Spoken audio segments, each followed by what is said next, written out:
we all love Trav, so I mean we know that, and Trav could still play, and I'm not questioning that part or any of it. The Kelce Swift universe is spinning faster than a Twitter rumor on espresso. First up, Travis Kelce's retirement chatter goes into overdrive after the Chiefs' rough loss to the Raiders, and now everybody's playing detective with every sideline vibe. I got so much love for this team, this organization, and the people here, so I'll spend some time with them. And then, insiders say Taylor and Travis's friends are stressed about how the lovebirds will handle their first real argument before the wedding. Moving on, Addison Rae jumps in like "Don't drag me into this," shutting down feud-side talk between Taylor and Charli XCX. And then Kelce's contract clock hits March. And finally, Reid weighs in. You got a little bit of time before all that stuff really needs to take place, and while broadcasters line up with 8-figure offers. The Chiefs just took a brutal 14-12 loss against the Raiders, but let's be real, nobody's only talking about the scoreboard. The real drama is swirling around Travis Kelce, because the retirement rumors are basically doing wind sprints online right now. Insiders say the whole vibe after the final whistle felt different. Like instead of the usual "see you Monday" energy, Kelce got hit with what looked like a full-on receiving line of teammates and guests lining up for hugs, like it was prom night meets a farewell tour. And yeah, people immediately started acting like they just witnessed the last episode of the Travis Kelce NFL Era. Kelce didn't exactly slam the door shut either. When he spoke to the media, he sounded genuinely unsure, like a guy deciding between ordering dessert or pretending he's being healthy.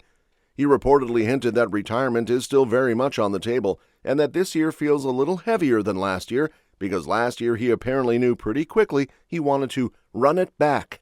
This time, not so simple. Who knows? Who knows? Either it hits me quick, or I got to take some time. I think last year was a little bit easier. I think I knew right away I wanted to kind of give this one a shot, so I don't know. We'll see. He also made it clear he needs some space from the post-game emotions before deciding anything, which honestly makes sense, because retirement decisions shouldn't be made while your adrenaline is still doing backflips. And then there's the off-field storyline, because Kelce and Taylor are planning a summer wedding, and fans are already treating it like the ultimate ride-off into the sunset moment. Imagine retiring, skipping free agency chaos, and swapping cleats for a wedding suit. Cinematic.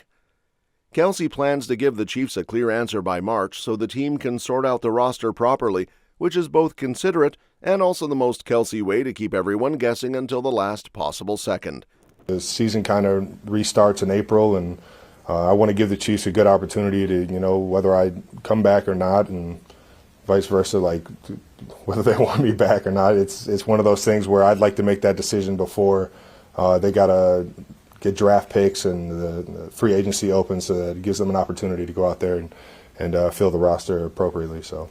And just when everyone thought the biggest cliffhanger in the Kelce Swift universe was whether he's swapping playbooks for wedding vows, insiders are now whispering that the couple might be heading into their first real uh-oh moment months before the big summer I-do.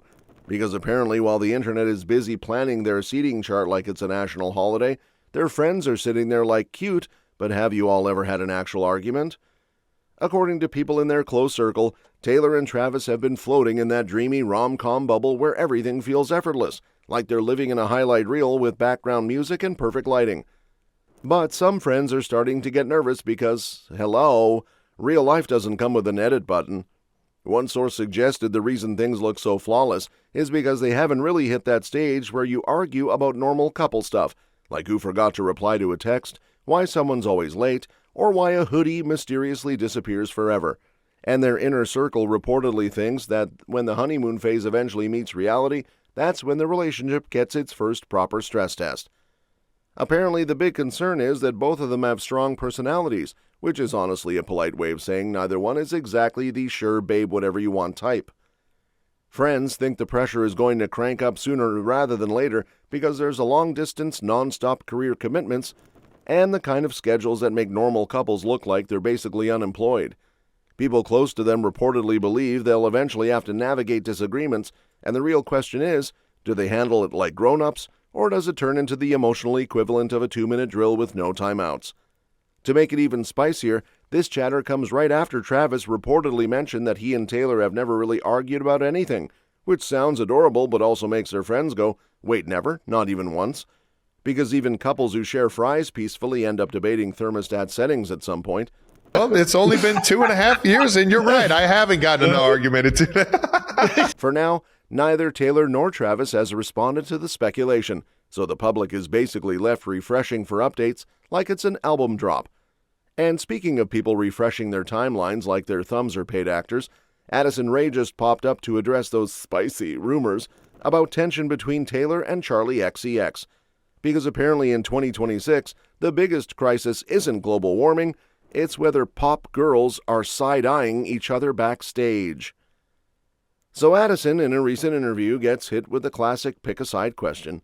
You know, the one that makes celebrities internally scream while keeping their face in polite smile mode. And sources say Addison was basically like, absolutely not, I'm not signing up for this group project.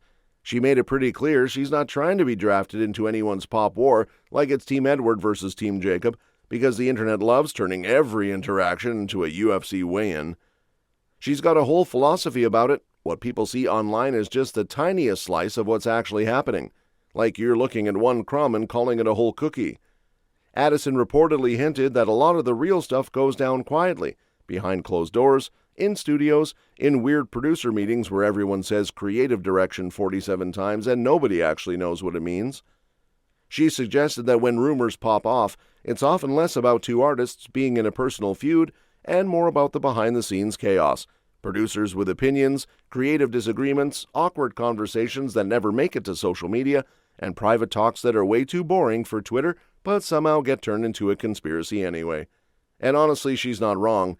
The internet sees Taylor breathe near a certain sound, and suddenly it's shade. Charli posts a song teaser and people are like, this is about Taylor.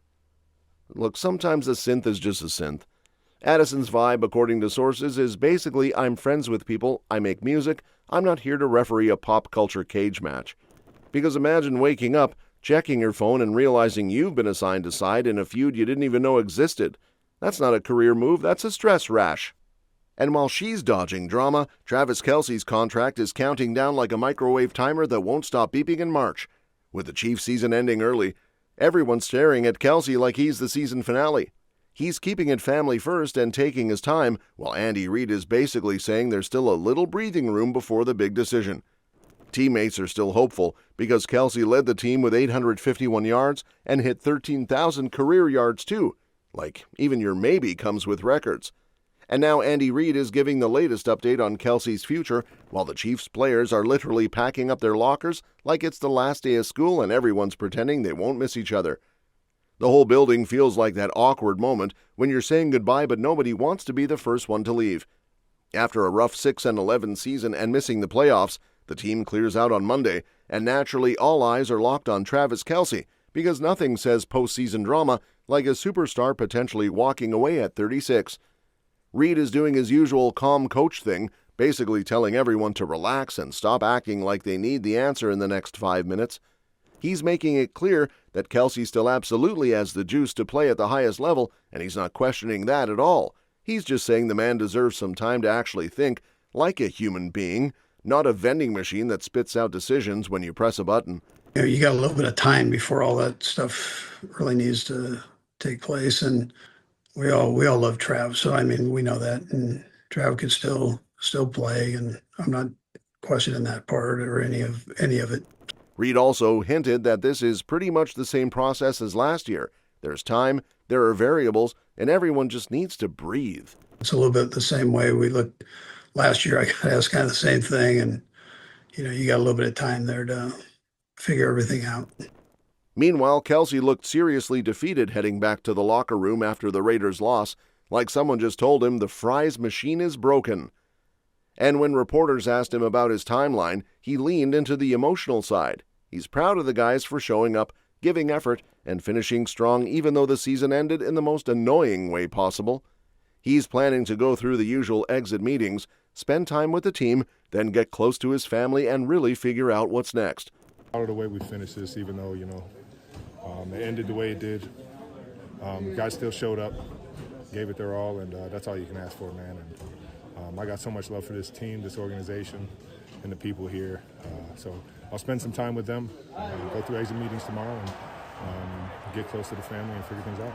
And while he's doing that soul-searching, Travis Kelce might not just retire, he might straight up slide into TV like he was born holding a microphone.